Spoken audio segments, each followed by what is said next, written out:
Well, one of the more recent sightings and these discussions that have been coming out recently from Air Force pilots and Navy pilots, they've been talking about things happening in the ocean, and that something literally goes into the water, or something maybe below the surface You're thinking of the about water. the 2004 Tic Tac Nimitz case. So that's when George Knapp and I broke on the radio twice before the New York Times, so I know this one really well. Commander Fravor and those pilots. There was a disturbance on the surface of the water.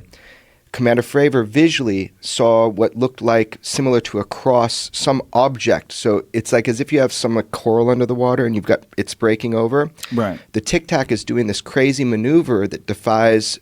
It's a gravity-propelled system. They saw it in the sky before they saw it in the water, right? Yeah, so there were radar that was picking these things coming down from 80,000 feet and dropping to 50 feet in less than a second. This is it, Jamie? What is this? Yeah, this is actually on the news today. There was a briefing. So a lot of people get this confused. Oh, not this one then either? No, so that is called the gimbal. So there's three videos released by the Pentagon that are all actual. Just play and keep the volume off. Okay.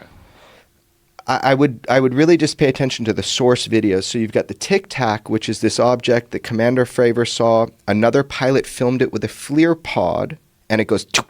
But this one you see is really important to Bob's story. The gimbal craft.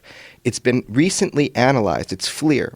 Not only does it's definitive that it's not a conventional anything by its movements, but there's a pocket of cold air around a propulsion source.